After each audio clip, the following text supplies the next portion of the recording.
Olá,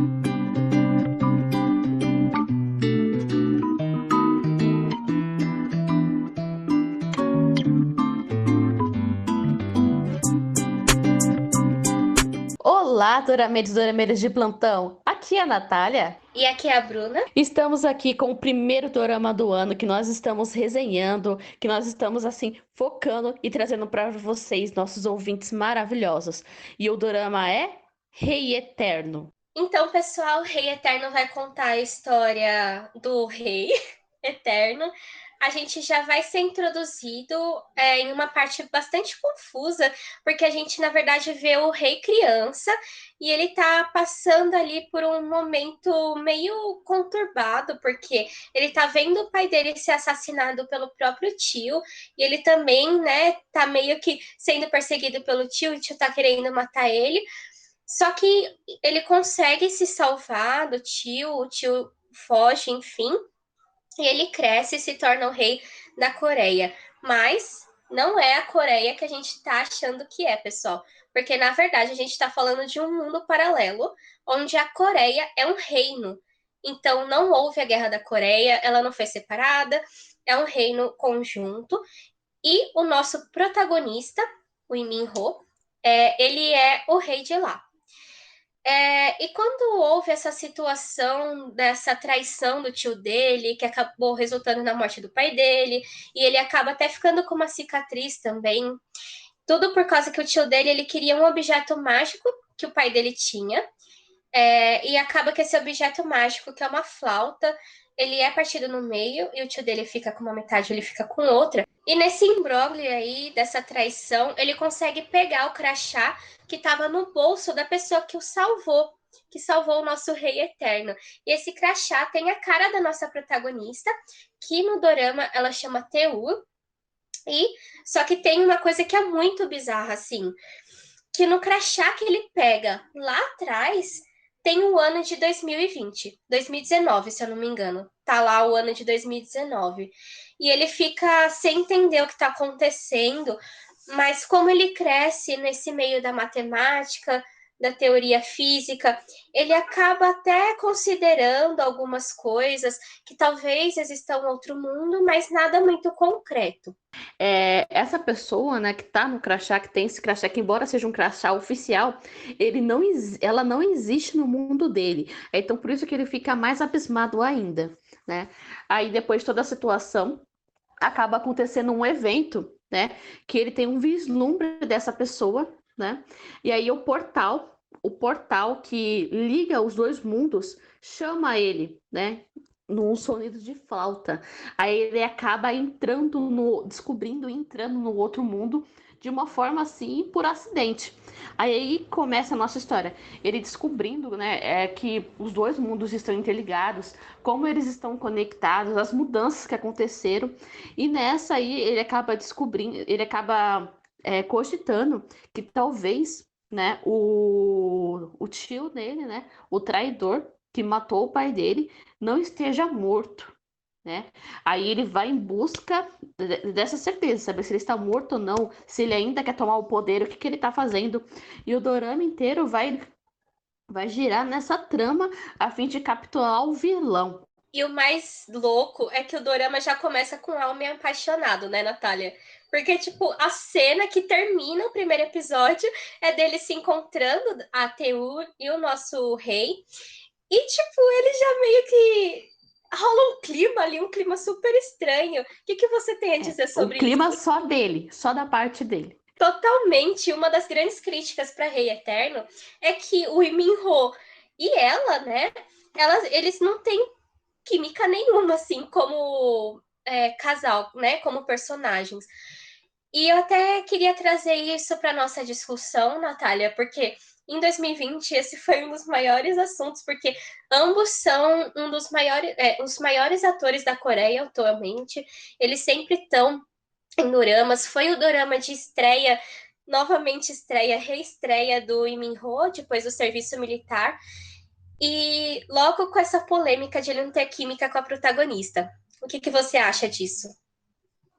Bem, eu concordo com você, Bruna, porque realmente Eu acho que assim, não só a questão da história, né, da gente não conseguir entender, pelo menos no começo, essa paixão que ele tem por ela e tudo mais, mas até na questão assim de química mesmo. Os dois realmente, mesmo até quando você entende como eles se apaixonaram e tudo mais, fica aquela coisa assim, nossa, cara, cadê a emoção? Cadê a pegada? Cadê a química?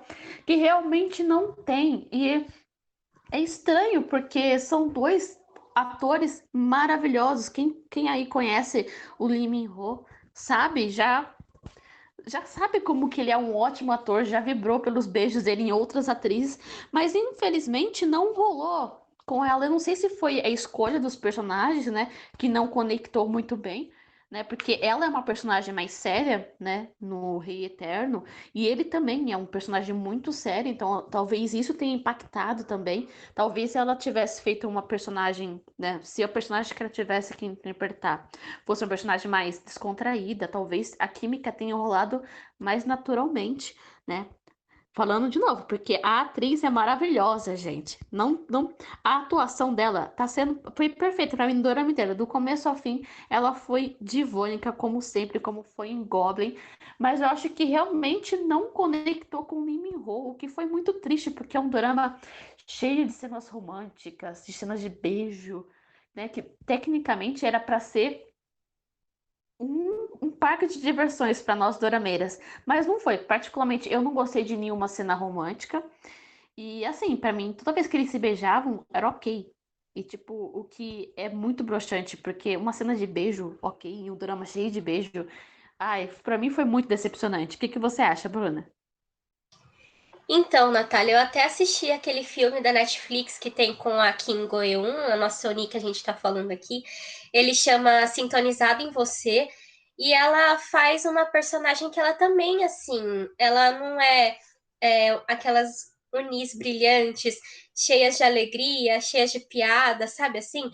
Mas mesmo assim, e ela se relaciona com um homem que tem vários problemas, ele é ex-bardeneiro de rua, ele é acusado de ter matado um homem também, um dos amigos dele, enfim, no filme.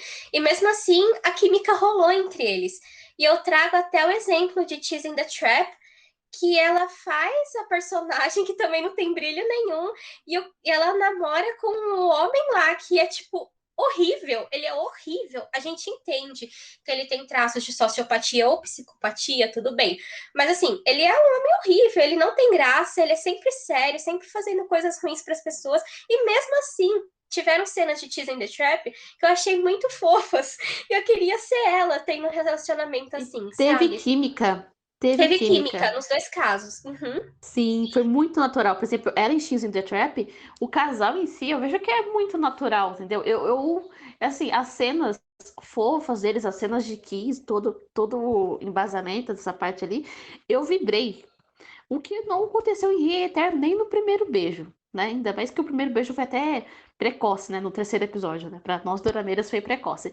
E não foi vibrante. Eu fiquei assim, nossa, primeiro beijo e tipo, nossa, é isso. E eu preciso dizer assim que, da minha opinião, Nath, eu não sei se você concorda, eu não consegui entender o momento em que ela teve o clique de se apaixonar por ele.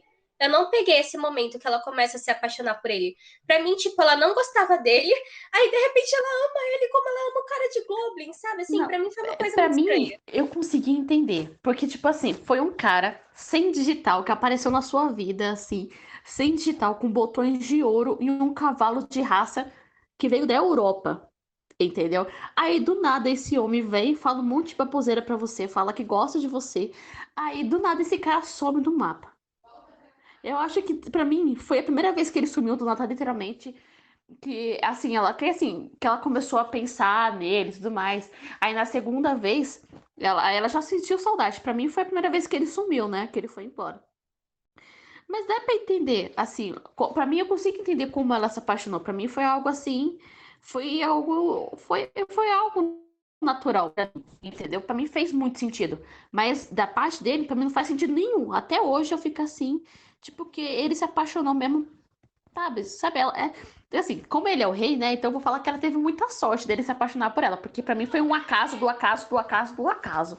Pra mim, a paixão dele lá, desenfreada que não faz sentido nem do começo, nem no final, até que. Tá, porque aí teve lembranças, teve envolvimento, tudo mais. Mas no começo, pra mim, não fez sentido nenhum a paixão dele. E eu vou dizer, Natália, que até tiveram algumas cenas bonitinhas de casal, que eu acho entre eles. Você não gosta muito dessa cena, mas eu acho super.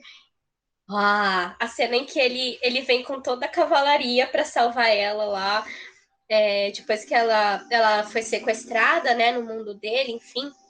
Aí ela passa por vários perrengues, aí ele chega lá e ajuda ela, depois de ela fazer várias ligações para o castelo, falando que ela era a Rainha Elizabeth, alguma coisa assim.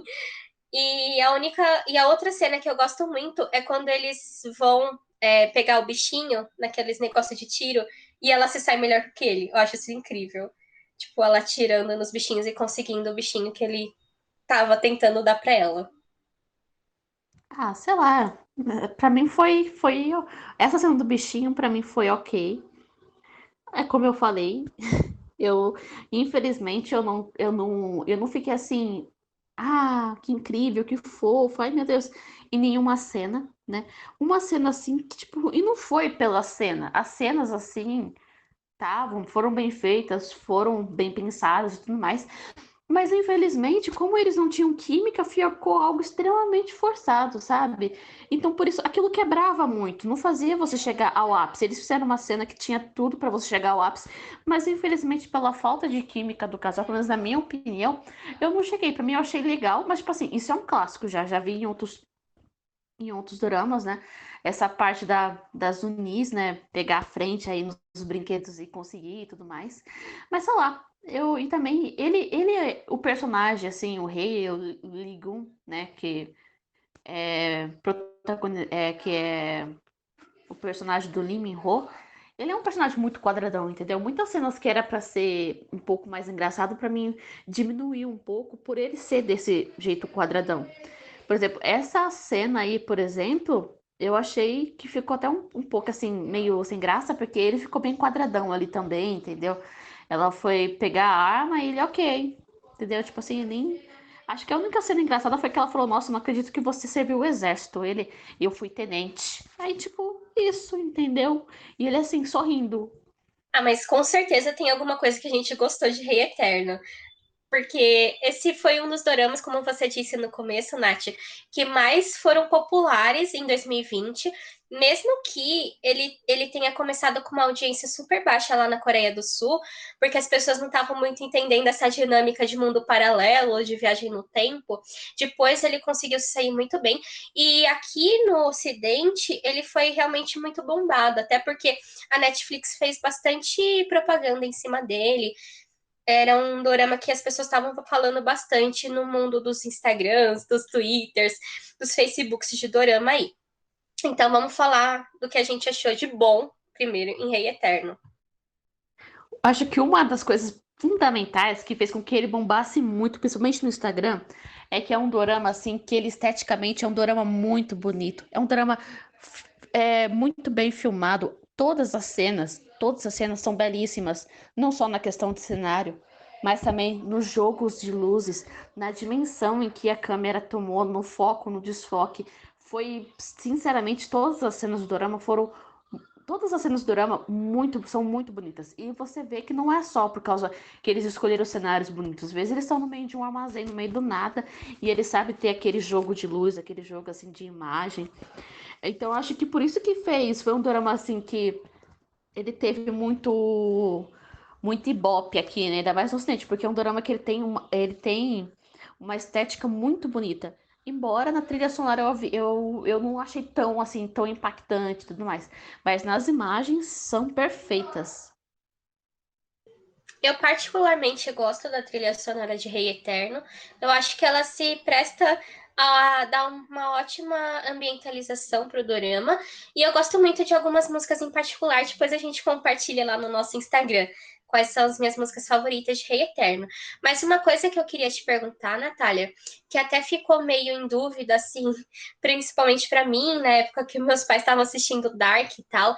Você acha que Rei Eterno ele veio meio que nessa onda de Dark, de trazer mundos paralelos, uma coisa que a Netflix estava tentando vingar aí como uma das marcas de suas produções, esse lance de mundo paralelo, viagem no tempo. Você acha que um pouco desse sucesso de Rei Eterno se deveu a isso, das pessoas estarem gostando tanto de Dark?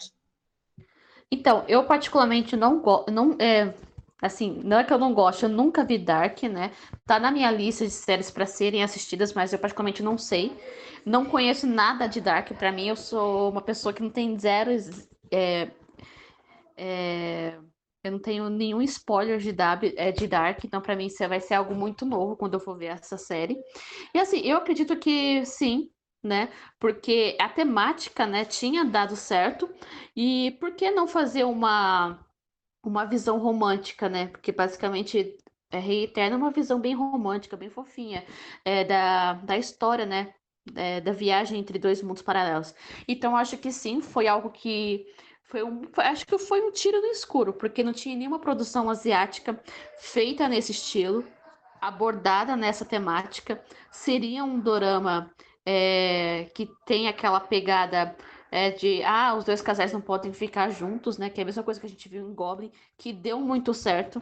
Então eu acho que foi uma coisa que eles pegaram duas coisas que deram muito certo e colocaram num dorama só e deu certo, né? Porque Rei Eterno foi um sucesso de audiência. Eu concordo. E eu vou te dizer que 2020 foi um ano não só das explorações pelo mundo da ciência em todos os sentidos, né? Até por conta da situação que a gente está vivendo e tal. Mas eu acho que 2020 foi um dorama muito dos personagens secundários se aparecendo mais do que os protagonistas no mundo dos doramas. A gente viu esse sucesso recente do Kim Boon no dorama do Raposão. Eu vou dizer, eu não vou nem começar a falar desse homem aqui, senão vou passar o podcast inteiro só falando dele e o seu personagem, o Irang. E até outros doramas mesmo trouxeram os personagens secundários em destaque, como Tudo Bem no Ser Normal também. Eu acho que Rei Eterno ele vai mais ou menos nessa toada. Não sei o que você acha, Nath. Porque, para mim, os meus personagens favoritos são Espada Indestrutível e o vilão. E assim, se a gente considerar o vilão como personagem secundário, até que vai, né? E você gosta do carinha lá, que eu não gosto muito, do melhor amigo da protagonista. Tem dois personagens secundários que eu me apaixonei em Rei Eterno, que eu realmente adorei. Um nem tanto, né? Mas só que assim, eu consegui entender muito o drama dele, muito a complexidade do personagem e tudo mais. E eu consegui, assim. Eu consegui me simpatizar pelo personagem, que é o melhor amigo da nossa protagonista, que é o Kim Jae, né? Que é aquele cara lá que ele veio de um mundo e foi pro outro. E o outro personagem é o novo detetive que entra na turma. Gente, que é o mesmo ator de Secretária Kim. Gente, que imperfeito. Ele tem o quê? Tipo, se somar todos os minutos que ele tem no dorama inteiro, não deve dar nem meia hora. E é perfeito cada participação dele. É um ator, assim, incrível. Que ele, assim, ele tem aquela quebra de expectativa. Ele tem o time de comédia. Não sei, nossa, o time, do, a quebra do, ele chegando assim para trazer humor para a cena é simplesmente fantástico. Eu quero muito ver um dorama em que ele seja o protagonista, porque ele é perfeito. Nem se ele for um mafioso, eu vou gostar muito. E para quem não sabe quem é esse ator maravilhoso, o nome dele é Hong Seo-kang, que é o mesmo ator de Secretária Kim, aquele que roubou os nossos corações com a Coca. Vilão nem se fala, né? Vilão você se apaixona no primeiro episódio, mesmo ele estando matando alguém. Não, a gente vai entrar nessa área do vilão mais daqui a pouco, Nath, porque a gente pode até falar sobre a visão que o vilão tem e que trouxe para esse dorama de você encontrar o seu doppelganger e você decidir matar ele ou não.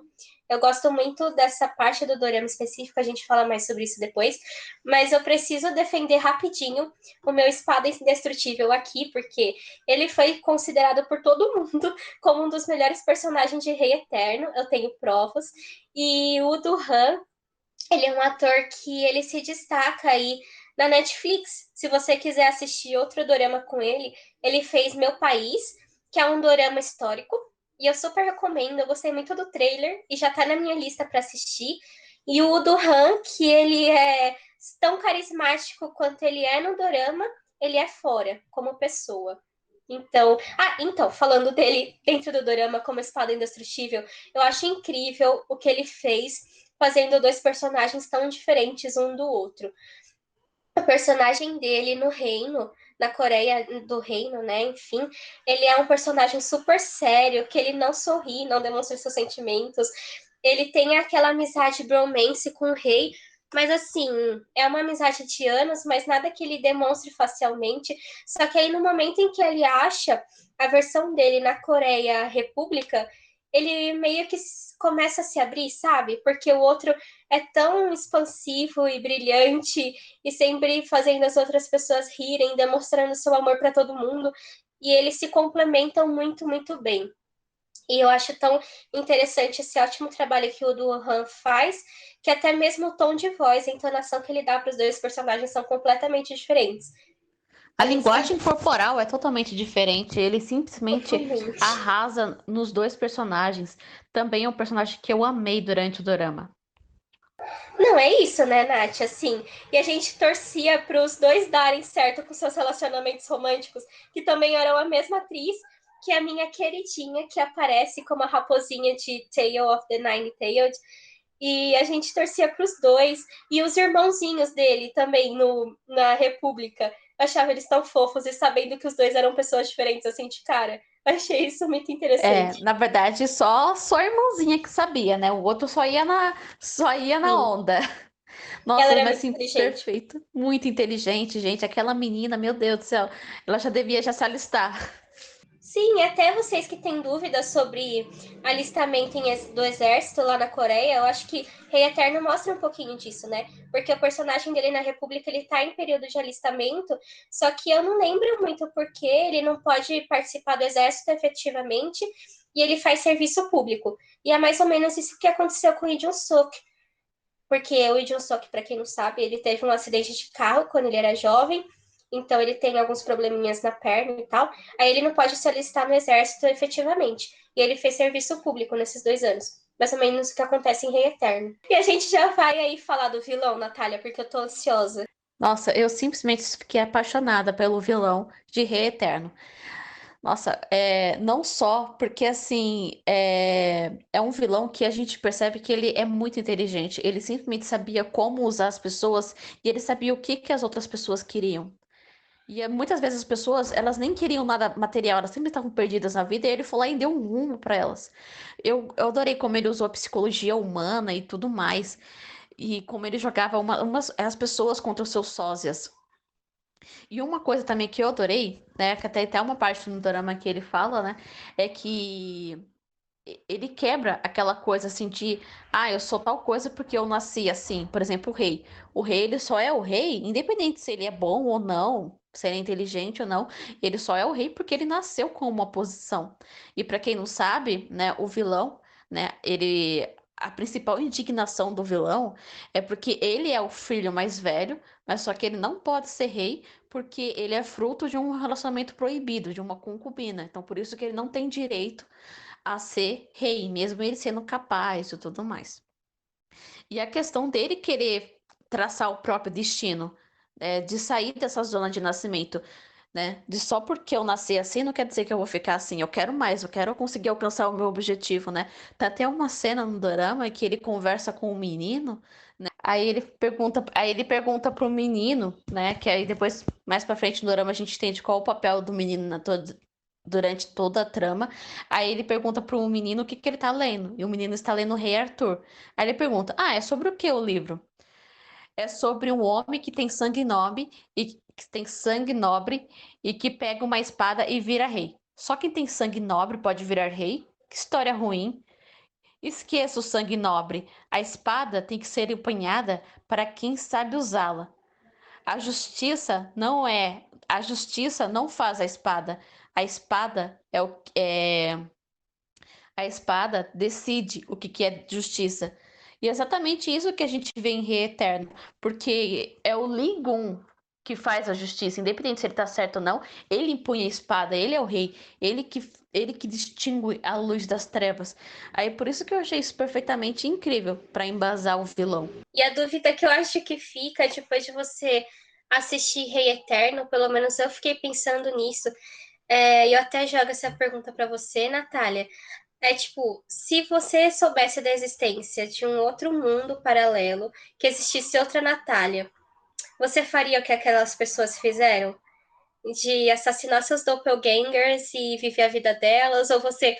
Ah, ou se você seria como espada indestrutível, que seria a melhor amiga do seu doppelganger, alguma coisa assim. O que você acha? Eu não tenho. Eu vou formar a minha opinião ainda. Bom questionamento, Bruna. Não sei, mas isso a gente consegue ver até por que que o vilão é tão incrível na hora de fazer a trama e por que que ele deu super certo, chegou tão longe nesses 26 anos.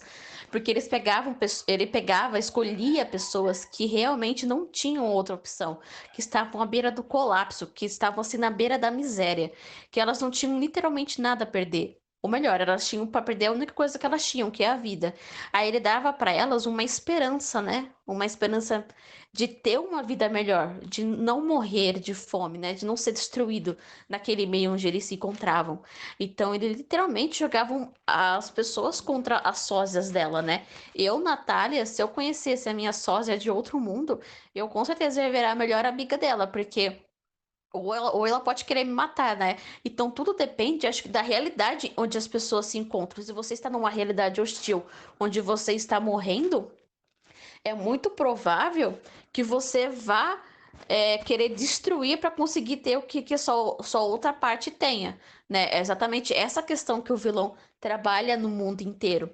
Aí pode ver que ele até fracassa quando ele pede pro melhor amigo da nossa protagonista fazer alguma coisa para ele, porque querendo ou não, embora ele tenha assim ele tenha. Ele não tinha as mães dos personagens, né? Tava meio vago. Mas ali, porque ele não tava necessariamente numa situação de risco, de extrema, de desoladora. Do tipo assim, eu não tenho outra opção. Ele tava numa situação que ele tinha opções, né? Aí foi por aí mesmo que ele que quebra esse ciclo, que ele foi o primeiro a recusar essa oferta. E você, Bruna? Eu concordo com tudo que você falou, Natália. Eu acho que é mesmo essa situação onde a pessoa tá numa situação extrema ou de a pessoa ser muito ambiciosa mesmo.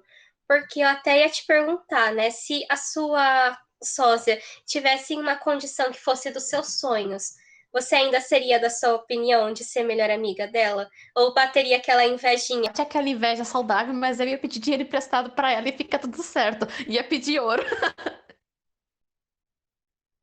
Concordo. Ah, então, uma sósia que morreu em vão foi a sósia da primeira-ministra. Porque ela só morreu porque a outra ministra não queria ser substituída, o que foi um pouco cruel da parte dela. Porque, tadinha, ela tava vivendo a vida dela numa boa e morreu. Exato, gente, bizarríssimo. Mas eu acho que essa foi uma premissa muito interessante que os roteiristas trouxeram para Rei Eterno, porque a gente discute muito hoje em dia sobre essa questão de mundo paralelo, no mundo paralelo, e é muito legal, assim, discutir, né, sobre outras existências, porque fica meio que naquela história sempre, assim, que a gente já viu em vários filmes de sósias ou gêmeos que trocam de lugar. E aqui não, né? Eles matavam. Então eu achei um roteiro bem formado. Não todo mundo, por exemplo, as pessoas que não mataram seus sósias, elas não tinham a marca do trovão, você reparou isso? Sim, a marca do trovão é outra coisa legal da gente discutir. Por exemplo, aquela sósia, a da grávida, ela não matou a sósia dela, então ela não tinha a marca do trovão. Enquanto o Lee Min-young, que ele, assim, embora ele não tenha matado o seu sósia, mas o sósia dele estava morto, então ele tinha a marca do trovão, já que ele já tinha feito a travessia entre os dois mundos. A mesma coisa acontece com a primeira-ministra, que mata a sósia dela e ela tem a marca do trovão. A nossa protagonista feminina, que eu esqueci o nome dela, mas ela não tem a marca do trovão porque a sósia dela continua viva. E é um castigo bem legal, né? Eu achei bem interessante, assim. Até porque, assim, se a gente for considerar é, tipo, são céus diferentes. Então os trovões são diferentes também nos dois mundos, mas mostra, né, a conexão entre eles, que é aquele negócio lá da corda do ioiô. A gente pode falar sobre isso, Nath? Sobre o final de Rei Eterno, que aquele menino Claro, representava? sob a corda do destino, sim. Aquele menino, basicamente, ele, pelo que eu entendi, ele é eu esqueci o nome, mas só que ele é a divindade, né? Que tem o poder que tem naquele objeto mágico, né? Que ele está quebrado no começo do dorama e no final do dorama ele se une, né? Que basicamente ele é o que faz o equilíbrio entre os dois mundos, que ele decide o que acontece em todos os universos paralelos. E é por isso que ele usa a corda do ioiô, porque ele decide se o destino se ele vai interferir no destino ou se ele vai quebrar, se vai parar ali, entendeu? É bem interessante, né? Eu acho também. E você até falou sobre o simbolismo da cor vermelha. Eu acho legal a gente trazer isso. Isso aí, Bruna, é de uma origem japonesa, né? De acordo com uma lenda japonesa que se chama Akai Ito, que basicamente, né, fala sobre é, um fio que liga as pessoas que estão predestinadas a ficarem juntas, independente do tempo, lugar ou circunstância, né? O que é bem emaranhado, o que é bem utilizado, né, no dorama, né? Porque as pessoas que tinham que se conheceram. Por exemplo, assim, o, o melhor amigo da protagonista, ele estava predestinado a conhecer ela, ou melhor, a versão dela no outro mundo, porque ele era do outro mundo. É que eles alteraram o destino dele quando arrancaram ele do mundo dele e levaram ele para outro mundo, né? Porque senão ele ia ter conhecido e se apaixonado pela outra versão dela, né? A Luna. Teria se apaixonado pela Luna. E basicamente conta a história de. Basicamente, né, na lenda japonesa, é um deus que ele liga as pessoas predestinadas através de um fio vermelho no tornozelo. De acordo com o decorrer da vida, esse fio vai se amaranhando até você se encontrar com sua pessoa predestinada. E eu não sei se você já assistiu aquele anime, Nath, que chama Your Name. Ele tava até na Netflix, eu assisti pela Netflix há uns anos. E Your Name, ele justamente fala sobre essa lenda que você trouxe pra gente, do Akaito. E eu vou dar um spoiler, pessoal, se você não assistiu Your Name, desculpa. Mas no caso, Your Name, eles são de tempos diferentes. E mesmo assim, é o que a Natália falou, eles estavam predestinados a se conhecer e tal, e tal, e tal, e um ajudar o outro. E eu achei muito legal você ter relembrado isso, porque Your Name é um dos meus animes favoritos da vida. Eu recomendo ele para todo mundo e assistam, porque ele é muito, muito bonito. O final é espetacular. E acho que a gente já falou das nossas coisas não favoritas de Rei Eterno também, Natália. Você tem Eu mais acho alguma que coisa para além. falar? Não, eu acho que além do casal, né? Que foi a única coisa que a gente falou que a gente não gostou de Rei Eterno, foi só isso. Eu também queria destacar aqui o fato de eles terem apagado o brilho da primeira-ministra. Eu acho que ela poderia ter se desenvolvido uma vilã muito melhor do que ela foi. Uma vilã inteligente, né? Porque aí a gente percebeu que inteligência foi o que faltou pra ela, né? Basicamente, ela só foi meio nada, né? Porque foi muito broxante o desenrolar, né? Porque eles criaram uma imagem dela super impactante e depois deixaram assim ela ver navios, tadinha. É isso. E a gente nem pode dizer que foi porque o vilão roubou o espaço dela. Eu acho que os roteiristas poderiam ter construído as duas histórias muito bem em conjunto, assim.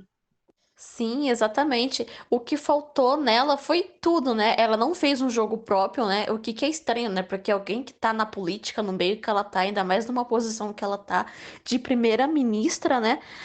As pessoas fazem o próprio jogo, não fica dependendo apenas do que as outras pessoas oferecem. E a questão até dela ter falado na cara do vilão: Ah, eu quero o artefato que faz você passar entre os dois mundos. Tipo, que não faz sentido, gente, porque aquilo é o que os dois querem. E aquilo que ela acabou de olhar pra cara do vilão, aquilo que ele tá há 26 anos buscando, ela olhou pra cara dele e falou: Eu quero isso também.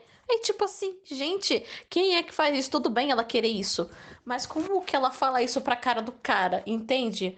Aquilo pra mim foi muita burrice. Assim como ela olhou pra cara do rei e falou: falou basicamente na cara dele que, ou você me apoia ou você vai ver. Aí ele falou, não tá, então você que vai ver.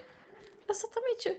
Gente, sei lá, faltou um pouquinho de bom senso, o que não faz sentido, porque pela trajetória da personagem, né, que é uma trajetória tecnicamente que sofrida, né? Porque ela vem de uma origem bem humilde, foi crescendo ali, entendeu? Ela foi locutora, depois entrou na política e tudo mais.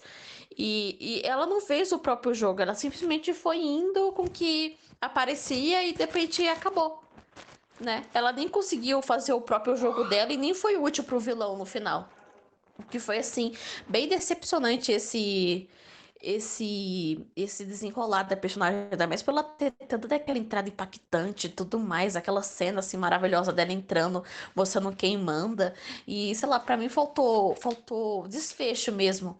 Eu acho que eles realmente não trabalharam bem a personagem, porque a atriz estava fantástica.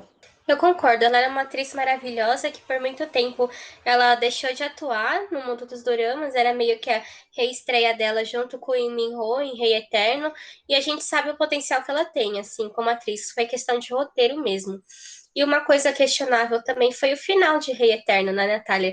Não muito porque o rei que se salvou a si mesmo quando criança, mas mais pela questão que a gente estava até brincando antes da gente começar a gravar, do fato de eles não terem se casado, não vão ter filhos, não vão ter nada.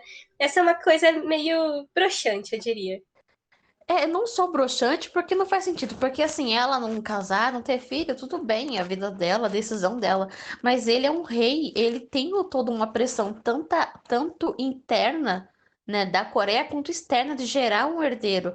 E ele simplesmente vai viver todos esses anos e vai passar o trono pra neta do tio dele. É um pouco estranho isso, entende? Ele vai viver uma vida inteira sem ter filho, só vendo ela no final de semana, não vai ter. Porque chega aquele tempo que você quer, no mínimo, morar com a pessoa. Ele não vai poder morar com ela em nenhum momento da vida dela, né? Assim, de acordo com o que falam no dorama, né? Porque pra mim era só ela pegar a malinha dela e ir lá, e é isso, porque a única coisa que prende ela na casa dela é o pai dela, que já tá velhinho, entendeu? Que daqui, tipo, uns 15 anos já, entendeu? Infelizmente já levou, já tá lá, já tá longe, já tá no céu, entende? Então, pra mim, eu achei um final assim, eu achei um final assim, que bonito, né? Particularmente do último episódio foi a cena que eu mais gostei, né? Onde mostra as duas mãos velhinhas juntas, assim, descobrindo um universo novo, uma passagem do tempo nova, assim. Mas assim, eu achei que não ficou muito, assim, muito plausível, assim, sei lá, eu achei bonito, eu gostei e não gostei ao mesmo tempo. Até porque a gente fica até com uma dúvida, assim. Se, por exemplo, quando a neta do tio-avô dele, tio dele, né? Tio dele, se tornar, ficar com a idade de conseguir tomar posse ali do reinado, será que ele passou para ela? Tipo, ou ele continuou rei a vida inteira até ficar velhinho? É uma coisa que a gente não tem muita explicação, né? E é mais ou menos o que a Natália falou, assim. Eu concordo. Eu acho que na visão do Dorama, né, pelo que mostrou, ele ficou que nem a Rainha Elizabeth. A muda que a Rainha Elizabeth teve filhos, mas ele não vai ter filhos, né? Porque o rei não pode chegar assim, eu trouxe um menino que eu tive ali na esquina, entendeu? E ele vai ser o novo príncipe herdeiro. Não, tem que ter toda aquela coisa assim, aquela coisa de dinastia, aquele casamento direitinho, entendeu? Então eu não fez muito sentido isso. Na verdade, ficou meio broxante, né? Porque é difícil a gente ver, na verdade, não tem dinastias hoje, né? Ainda mais a tempo de que tá em 2022, que acabam assim. Sempre tem herdeiros, né? A não ser que normalmente o filho morre, aí os pais morrem, aí realmente o próximo da linha de sucessão acaba assumindo, né? Mas lá ele literalmente escolheu acabar com a linhagem dele ali, né? Digamos assim. Sim, eu Mas acho também que eu é. sou triste por Pode ela falar. também, né? Porque ela não vai ser mãe, né? Porque mostra os dois realmente vivendo uma aventura atrás da outra, descobrindo o universo atrás do outro. E assim, sei lá, eu achei essa parte legal, mas sei lá, mostrar os dois vivendo assim pra sempre. E o nome do dorama é Rei Eterno, então fica meio confuso. E tecnicamente, será que eles podem viver pra sempre na passagem entre os trovões? Eu acho que a gente já chegou no momento que a gente pode fazer um balanço final sobre Rei Eterno, Natália. Porque quando eu assisti, eu lembro. Não, você não quer fazer um balanço final sobre Rei Eterno? Não, lógico que eu quero, Bruna, mas eu acho que a gente tem que falar ainda do desfecho horrível do vilão. Ah, é mesmo. Eu havia me esquecido dessa porcaria de desfecho. Eu não gostei. Eu sabia que você não ia gostar. Então a gente, eu, assim, começando por mim, né? Assim, eu não gostei. Acho que a Natália vai trazer argumentos que combinam com os meus. Eu achei que, assim, foi um finalmente sem graça para um vilão que se mostrou tão legal e que, tipo, foi. Eu lembro que quando eu assisti Rei Eterno na época, eu tava comparando o vilão de Rei Eterno mais ou menos com as lembranças positivas que eu tinha, por exemplo, do Scar em Rei Leão, que era o meu modelo de vilão diva favorito, assim. E o vilão de Rei Eterno tava meio que batendo de frente com o Scar na minha cabeça. Aí o final foi muito ruim, eu não gostei. Natália, explica melhor aí pro pessoal, porque a gente não gostou. Realmente, isso aí, Bruna. Eu não gostei de. Porque, assim, é a mesma coisa do que aconteceu com a primeira-ministra. Ele teve uma entrada triunfante, né? Era um vilão inteligente que tinha um objetivo, um objetivo, um objetivo plausível, assim. Não era daqueles vilões que, porque eu quero. Não, ele queria ser o rei e batalhou pra isso. Com várias tramas, usando as pessoas, usando o que ele tinha ao redor pra conseguir, entendeu? É, mas com o decorrer do dorama, ele foi ficando meio que burro. Tipo, ele não usava direito as cartas que ele tinha. Ou melhor, ele começava a deixar as cartas ali para literalmente serem abatidas. Por exemplo, naquela lá, a cena da biblioteca, ele literalmente deixou lá as pessoas para serem abatidas, mas com que intuito? As pessoas não iam ser mais úteis para ele? Tipo, a gente entende que ele realmente estava descartando as pessoas porque elas não eram mais úteis. Mas, mas sei lá, tipo, não fazia muito sentido do feitio dele, sabe? E essa cena, até que tudo bem, né? Ele tava, realmente mostrava como que essa pessoa não é útil, ela vai ser descartada. Mas durante todo o resto do dorama, a gente percebe que ele foi perdendo um pouco essa pegada de estrategista, de manipulador, entendeu? Ele deixava, em certos momentos, ele até ser controlado pela raiva. E, gente, não, você tem que ser. Tem que pensar, porque agora é o seu momento. E pra mim, o ápice da burrice dele foi quando ele voltou no tempo, né? 26 anos voltou 26 anos do tempo e ele mata a versão do futuro de si mesmo. Se nem a pessoa conseguir falar tudo que tinha pra falar. Pra mim, aquilo foi o ápice da burrice. Meu Deus do céu. É, você falou bem, né, Nath? Eu acho que uma das coisas que me chamaram a atenção no vilão de Rei Eterno nos primeiros episódios é que ele sempre estava à frente dos heróis. E assim, eu acho que as estratégias dele eram muito boas no começo. E foi ele se perdendo só para reforçar essa ideia de que o bem vence o mal. Eu adoraria ver um dorama que não tivesse essa ideia reforçada e seguisse no fluxo da lógica, assim. Se o mal tá vencendo, sabe? Termina com o mal vencendo, se é a lógica. Exatamente. E assim, ele teve 26 anos pra fazer tudo aquilo. Aí, tipo assim, pra 26 anos, eu achei as jogadas dele muito pontuais e teve recursos, digamos assim, que ele nem chegou a usar. Por exemplo, a mulher grávida era que era filha de um milionário e casada com um cara, que sei lá o quê, entendeu? Ele usou ela e a gente não consegue entender com que intuito, porque literalmente foi uma carta jogada no lixo, né? Eu acho, né, que ele era uma carta que ele pretendia usar depois que ele fosse rei, não sei, mas simplesmente foi um personagem que se morreu ali e a gente não conseguiu entender qual era o desfecho dele, né? E também o pai e o filho que ele acaba também substituindo pelos sócios daquela empresa, daquele grande conglomerado também, que foram cartas que ele literalmente não usou. E não faz sentido, porque ele podia literalmente ter pressionado politicamente o rei durante esses 26 anos. Não precisava ter sido literalmente sangue, sangue, sangue. E o que matou um pouco, deixou um pouco broxante. Ele podia ter feito várias outras estratagemas. E ele não fez. E a única jogada dele era matar o rei Ou melhor, a única jogada mais forte que ele tem e que ele tinha durante esses 26 anos era trazer a mãe do rei, era trazer a mãe do rei à vida. E o que é uma coisa assim muito questionável, porque hoje no mundo atual, os sósias são comuns. E ela não tem o mesmo DNA que a mãe dela. Porque os sósias não têm o mesmo DNA. Então, eles iam fazer o teste e iam saber que não era ela. Então, pra mim, foi uma catada furada, entendeu? É a mesma coisa, a gente sabe que os sósias não têm o mesmo DNA, porque a Luna não tem o mesmo DNA do que a outra, do mesmo jeito que o Lincoln não tem o mesmo DNA do que o garotinho dele de 8 anos que morreu. Então, os sósias, literalmente, eles não têm o mesmo DNA. Então, foi uma catada assim. Nossa, foi tipo assim, foi uma cartada meio que furada. E foi muito decepcionante de um vilão que entrou com toda aquela pegada, toda aquela pompa no começo, e ele simplesmente foi se perdendo. E o Lincoln 1 só foi literalmente a única coisa que ele fez foi aprender a como usar a parte dele, fazer os cálculos lá dele de matemática e conseguir fazer o que ele fez. E é isso. E como a Bruna falou, fortalecendo aquele lance do bem vencendo o mal. Mas depois de tudo isso, Nath, acho que a gente tá finalmente na hora de fazer o resumão do Enem de Rei Eterno, para o pessoal decidir se assiste ou não, assiste ou flopa. Acho que isso poderia ser um quadro do nosso podcast, Natália. Com Assiste ou certeza. flopa? Você assiste ou flopa Rei Eterno, sabendo de tudo que aconteceu?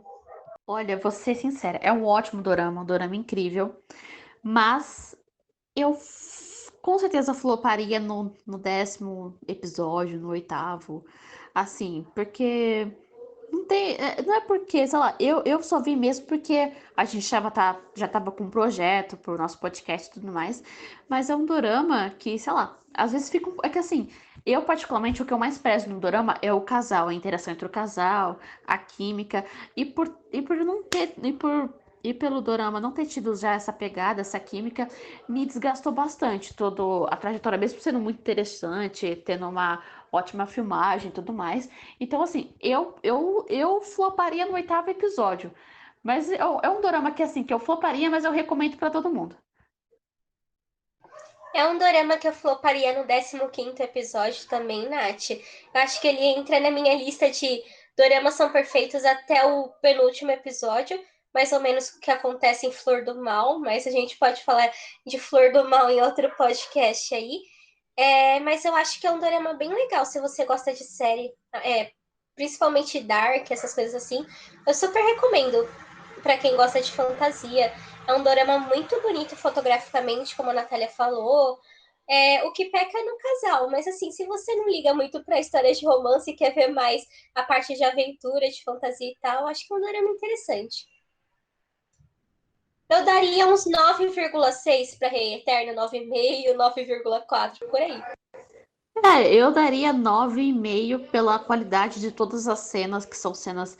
É um dorama inteiro esteticamente muito bonito. E eu daria 9, 9,5.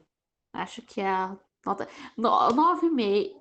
9,6, 9,8 por aí. Porque é um dorama que, assim, ele é muito bem filmado, ele tem ótimas cenas, tem uma ótima trilha sonora. Aceitável, pra mim não foi muito impactante, mas como a Bruna gostou, então eu vou falar que tem uma ótima trilha sonora. Tem ótimos, um elenco muito bom. E tem uma trama muito boa, embora assim, às vezes deixa um pouco a desejar. E embora tenha alguns furos, né, que a gente acabou de descobrir agora com a nossa conversa, mas não chega nem perto dos furos que tem em W, não são furos que te incomodam. Não me incomodaram até eu conversar com a Bruna, pelo menos. Então eu acho que é um drama que precisa um 9,7. É isso.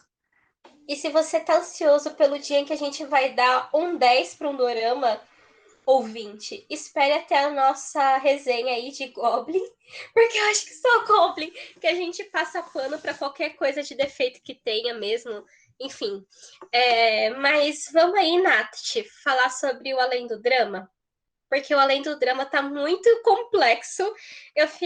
Olha, eu vou te dizer que eu fiquei um dia inteiro assistindo vídeo de teoria de mundo paralelo e de viagem no tempo para conseguir fazer uma coisa legal para vocês. Baseado em Felipe Castanhari, podemos dizer que tá esse Além do Drama. Quer passar por aí? Ah, a gente pode começar com ciência já. Que é a parte que é o forte do dorama inteiro, né? Que é os mundos paralelos, a viagem no tempo, né? E uma coisa que não faz muito sentido, por exemplo, no dorama, ele sempre a viagem no tempo dele é pro passado. Sempre é pro passado. Sempre. Ele nunca vai pro futuro. E tecnicamente, cientificamente, seria a única coisa impossível de acontecer. Exato, vamos falar disso então, Natália. Então, viagem no tempo é uma coisa assim muito incrível, né, Nath? Porque a gente trabalha com esse conceito assim desde muito tempo atrás. Por exemplo, nos anos 60, a gente teve a série do Doctor Who começando aí, e ele já trabalhava esse conceito de viagem no tempo. Outra coisa, outro filme que trabalha muito isso é o De Volta para o Futuro. Eu, particularmente, adoro a trilogia de Volta para o Futuro. E é engraçado porque eles trabalham muito com esse negócio que a gente estava até discutindo, eu e a Natália, sobre o efeito borboleta. Porque quando o carinha ele volta no tempo, ele começa a desaparecer, porque os pais dele não se apaixonaram. E é uma coisa muito legal esse conceito que não foi tão bem trabalhado assim em Rei Eterno. Sim, exatamente, porque ele nem se importa muito, né, do que ele pode fazer, do que ele pode alterar, né? Ele simplesmente vai, mata quem tem que matar, faz o que tem que fazer e bora, segue, vamos seguindo um bonde. Outra coisa que também não faz sentido também durante o drama, não é que não faz sentido, acho que não mostrou, é do primo dele que é traidor, né? Depois que acontece tudo aquilo, né, a gente não vê, na segunda vez que ele volta no passado, né, a gente não vê mais o primo dele, né? Aí, tipo, será que o primo dele foi banido da Coreia? Ou será que ele pode ser o próximo à sucessão? Porque a gente não sabe, porque tudo mudou. Porque antes dele mudar o passado novamente, ele tinha banido o primo dele permanentemente da Coreia, para sempre, e tirado ele da linha da sucessão. Mas será que ele fez isso com essa nova vertente? E será que alterou tudo ou será que ele esqueceu algumas partes? Ou será que ele lembra integralmente de tudo o que aconteceu? Acho que são coisas que ficaram em vago em Rei Eterno. Pois é, menina.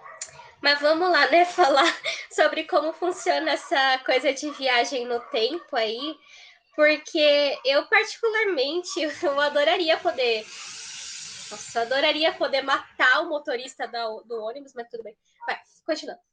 É, eu particularmente adoraria poder voltar no tempo para bisbilhotar algumas épocas históricas que eu gosto, assim. Não sei se você, Natália, só ficar ali de como se fosse um cinema assistindo as épocas que a gente gosta, tipo, voltar na época da Jane Austen, aí ver ela escrevendo ser melhor amiga da Jane Austen, ia ser incrível. Nossa, com certeza. Eu acho que um período que eu ia gostar muito de ver é o período da Grécia Antiga também.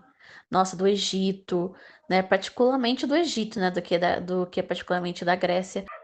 Mas é isso, pessoal. Mas assim, eu particularmente, como eu disse, eu gostaria de participar como telespectador, assim, porque viver ia implicar em tanta coisa, viver aqueles períodos, assim, ia mudar a história completamente se houvesse outro elemento participando dela. Mas vamos lá falar sobre viagem no tempo, Natália, porque as séries elas mostram de situações que interferem no passado, tem consequência no futuro, né? Isso é mesmo válido cientificamente que a gente falou sobre efeito borboleta. E ó, é bem complexo esse assunto. Eu gosto muito de ficar acompanhando essas coisas. Eu adoro assistir série que fala sobre isso, adoro ler sobre isso. E como eu disse lá no começo, para eu falar direitinho para vocês como funciona, eu me baseei na série do Felipe Castanhari para Netflix, que é o Mundo Mistério. Então eu recomendo que depois de vocês ouvirem o nosso podcast aí, vão lá assistir o episódio que está muito legal. E vamos lá explicar, né? Primeiro é importante dizer para vocês que, assim como o Albert Einstein ele já dizia, né, o tempo ele é relativo. Então a gente vai falar um pouco de teoria da relatividade aqui com vocês para explicar, porque, por exemplo, o episódio da série do Castanhari, ele vai mostrar que o tempo aqui na Terra e em outro planeta do Sistema Solar, tipo em Marte, assim, ele passa de forma diferente. Isso porque a gravidade dos planetas, elas são diferentes, né? Então, se a gravidade tem um número X aqui, tem um outro número X em outro planeta, não só do sistema solar, como do universo inteiro. E dentro dessa teoria do Einstein da relatividade, o universo ele tem 4 dimensões e essas dimensões elas se interferem como se elas fossem uma malha. Então essas dimensões elas vão ser a altura, a largura, a profundidade, que são as dimensões básicas que a gente conhece do 3D, e o tempo. O tempo ele não seria uma unidade quantitativa, mas uma unidade de espaço mesmo. E o Einstein ele fala que isso é o espaço-tempo. Então, o que acontece, eu quero que vocês visualizem assim uma bola de ferro, uma bola de papel, batendo em uma malha, em um pedaço de pano. Você não concorda que quando uma bola de metal e uma bola de papel, elas vão para essa malha de pano, elas curvam essa malha de pano de uma forma diferente? Então, aí isso seria o que os cientistas chamam de curvatura do espaço-tempo. Essa diferença de massa das bolas em planetas, elas são as diferenças de gravidade, que é a diferença de densidade. E então elas provocam nessas diferentes curvaturas no espaço-tempo. Então, assim, o que acontece é que planetas e outros corpos celestes, como o Sol e a Lua, eles têm gravidades e densidades que não só distorcem espaço, porque eles ocupam o espaço que eles estão, né? Mas o tempo também. Então, quanto maior a gravidade e densidade do objeto, mais o tempo vai passar devagar na superfície ou ao redor dele. Então, planetas com uma gravidade maior, eles curvam mais a curvatura do espaço-tempo e o tempo lá passa de uma forma devagar. E isso, pessoal, não acontece só entre planetas, mas dentro da Terra também. Se a gente for, por exemplo, cronometrar o tempo de cima de uma montanha e no nível do mar, mesmo que seja milissegundos, o tempo vai ser diferente nos dois. Então vamos lá. Uma das maneiras de se viajar no tempo, e isso seria só para o futuro, no caso, seria justamente essa. Se a gente ficasse em um lugar que distorcesse bastante a malha do espaço-tempo, bastante mesmo, né? Pelo menos em relação ao que a Terra distorce. Saísse de lá e voltasse para casa, a gente veria que o tempo na casa passou de forma completamente diferente. Por exemplo, o que seria um dia para a gente em um outro corpo celeste, ou outro corpo espacial, né? Seria 20 anos para quem ficou na Terra. Isso acontece até mesmo em filmes, é mostrado isso. Se eu não me engano, é em Interestelar que isso é mostrado.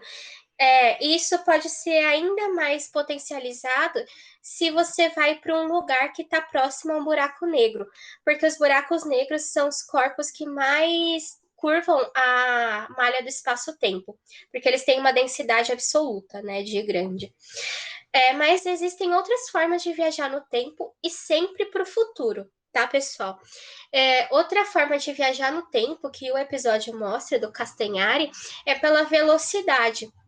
Então, só que para a gente viajar no tempo pela velocidade, essa velocidade ela teria que ser ou igual, um pouquinho menor do que a velocidade da luz. Então a gente entendeu até agora, né, que as viagens para o futuro elas são possíveis. Ou se você encontra corpos com muita gravidade e volta para onde você estava, ou se você atinge velocidades enormes próximas às da luz.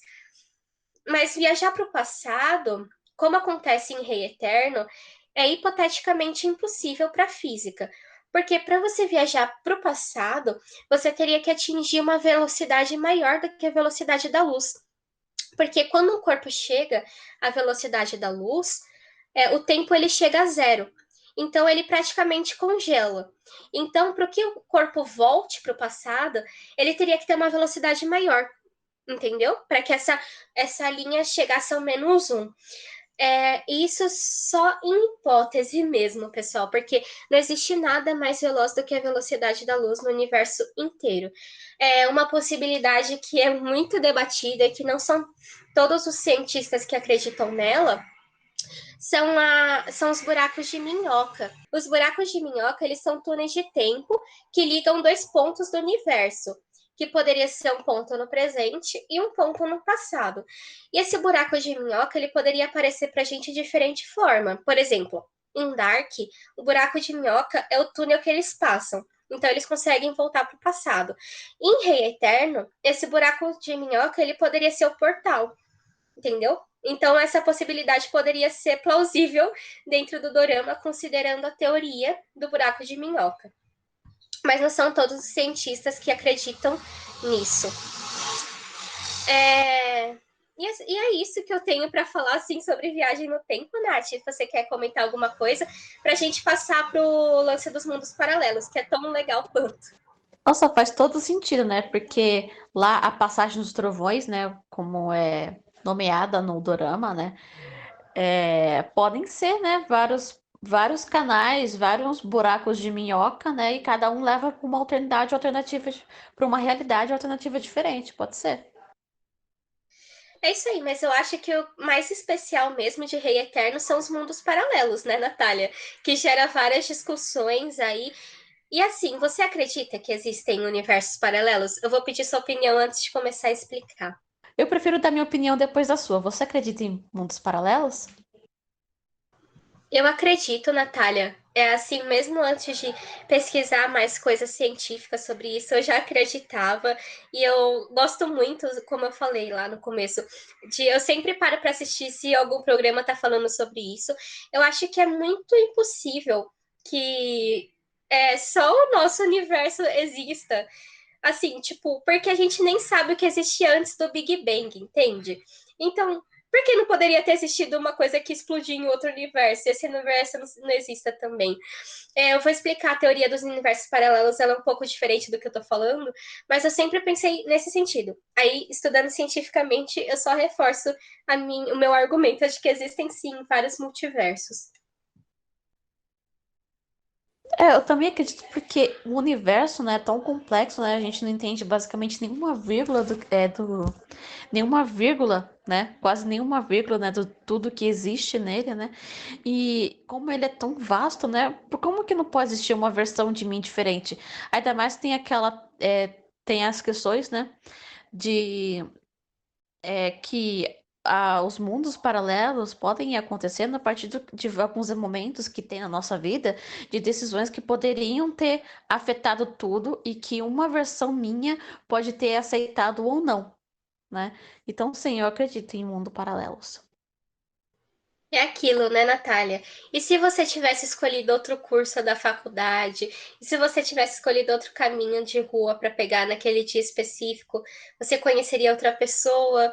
Enfim, são várias possibilidades mesmo. Mas vamos falar aí da parte científica, de como se formam os mundos paralelos, se eles existirem de verdade. Primeiro a gente tem que entender um pouquinho mais sobre o Big Bang. Porque a teoria mais divulgada pelos cientistas hoje em dia é a de que o universo formado a partir do Big Bang, que é a grande explosão, né, que deu início aos tempos aí, o nosso universo ele está em expansão desde então. Então, tá, guarda essa informação. Nosso universo está expandindo. E a teoria do multiverso, ela vai afirmar que existe um grande número de universos, como o nosso, e outros também, cujas propriedades podem ter diferenças fundamentais e extremas. Então, só que para esses universos existirem, a quantidade de tempo que o universo teria que expandir, essa quantidade de tempo ela teria que ser infinita. Então, se a gente for considerar a quantidade de partículas que existem dessa explosão do Big Bang e as suas interações, os matemáticos, como o Egon, né, o nosso eterno rei, eles afirmam que a quantidade de universos que surgiriam dessas partículas, elas tenderiam ao infinito. E universos que sejam iguais aos nossos, que é o caso do que acontece em Rei Eterno, que o universo do Rei Eterno, gente, assim, pessoal, eu entendo que, né, no universo do Rei Eterno não é exatamente igual porque existe o reino da Coreia e tal. Mas assim, em termos estruturais, assim, de tem árvore lá, tem árvore aqui, tem cachorro lá, tem cachorro aqui, ele é igual. Então, essa quantidade de universos, para serem iguais aos nossos, tenderia ao infinito também. Só que essa tendência ao infinito, matematicamente, ela seria ainda mais veloz do que aquela tendência ao infinito das partículas, entendeu? Então, eu vou explicar, agora vai fazer tudo sentido. Porém, em paralelo, precisaria que a inflação do Big Bang estivesse ocorrendo por um tempo infinito. E o número, criar todos esses essa inflação para criar todos esses universos, eles podem gerar um número enorme de universos que residem dentro do universo de um multiverso maior, mas simplesmente não tem um número suficiente deles para criar um você alternativo. Porque esse multiverso ele não estaria inflacionando de uma forma grande o suficiente para conter aqueles trilhardares de universos criados para criar o seu universo igualzinho. Não sei se deu para entender. Eu vou perguntar para a Natália. Eu posso explicar de novo. Deu para entender, Nath? Peraí, eu entendi sim. Só não entendi essa última parte, porque assim, o universo, ele, né, a explosão que teve no Big Bang, que originou a vida e tudo mais, ela ainda está acontecendo hoje, mas só que em outras partes do universo, porque ele está em expansão, correto? Então essa energia, toda essa energia ainda está rodando por aí. Então por que que ainda não seria possível criar várias realidades, digamos assim, criar criar várias realidades parecidas, vamos colocar desse jeito. Isso, assim, o que os cientistas e os matemáticos eles falam é que para criar um universo que seja parecido com o nosso, o universo teria que ser infinito. Porque a tendência quando as partículas elas se multiplicam e criam vários universos, né? Que é o que a teoria está falando. Aí essas partículas, elas vão se multiplicando de uma forma muito maior do que o universo vai expandindo. Então, não teria espaço suficiente para aquela partícula que seja igual ao universo que a gente vive consiga tornar um universo, porque o multiverso ele não seria grande o suficiente para conter aquela partícula. É isso que eles falam hoje em dia. Entendi. Mas assim, eu não sei se você chegou a ver aquela teoria, né, dos elétrons, né, de mecânica quântica, que basicamente, né, no mesmo elétron, no mesmo local onde a gente está agora, pode estar acontecendo uma outra realidade. Eu acho que é até a mesma, Nath, assim, de quando eles falam de partículas e tal, assim, eu não entendo nada, né? Mas assim, pelo que eu li, é isso. Tipo, o elétron não teria lugar para se formar um novo universo, porque existiriam milhares e o multiverso não conteria ele, entendeu? Sei lá, mas eu entendo essa teoria do elétron. Eu já conhecia já. Então, só que o resumo da ópera é o seguinte, pessoal. Só existe você no multiverso que existe até agora. Somos Então, únicos. somos únicos. Aproveite a sua vida, faça o melhor que você puder dela, porque, tipo, não vai ter ninguém para você substituir em outro multiverso, como acontece em Rei Eterno. Então, aproveite a sua existência única. Seria até interessante, né? Isso assim que você parou pra pensar. Aí eu viajei, tá? Gente, eu estou viajando na maionese. Isso aqui veio da mente da Natália. Na questão até de fluxo da vida, né? Imagina se a gente morre e a gente só vai pra outra realidade. Né? A gente só mudou de CEP. Mas se a gente for até considerar Rei Eterno, né, Natália? Eles não são as mesmas pessoas. Isso que é muito interessante, que eu particularmente acho em Rei Eterno. Eles não são as mesmas pessoas. Sim, são pessoas totalmente diferentes, só tem realmente só a mesma fisionomia, né? O mesmo rosto. E vocês? Vocês ainda acreditam em mundos paralelos, né? Embora a Bruna tenha acabado com os nossos sonhos, né? Acabando com a possibilidade de a gente ter o nosso outro eu em outro lugar, né? O que seria incrível, né? Eu, particularmente, às vezes eu viajo, né? Pensando que tem um outro eu vivendo com outras decisões que eu tomei pela vida, com uma realidade que essas decisões formaram, né? Porque a vida, pelo menos na minha concepção, a vida é feita de momentos, feita de decisões, e nós fazemos nosso destino, né? Que é o que mostra bastante em Rei Eterno, em algumas partes. E é um dorama que, embora eu teria flopado, é um drama que eu recomendo porque é um drama muito bom. A Bruna adorou, eu acho que com certeza está no top 10, faz parte do top 10 da Bruna. Não é, Bruna, ou não? É sim, eu confesso que com o tempo eu deixei de gostar tanto dele quanto eu gostava depois de ter assistido na hora ali do calor da emoção.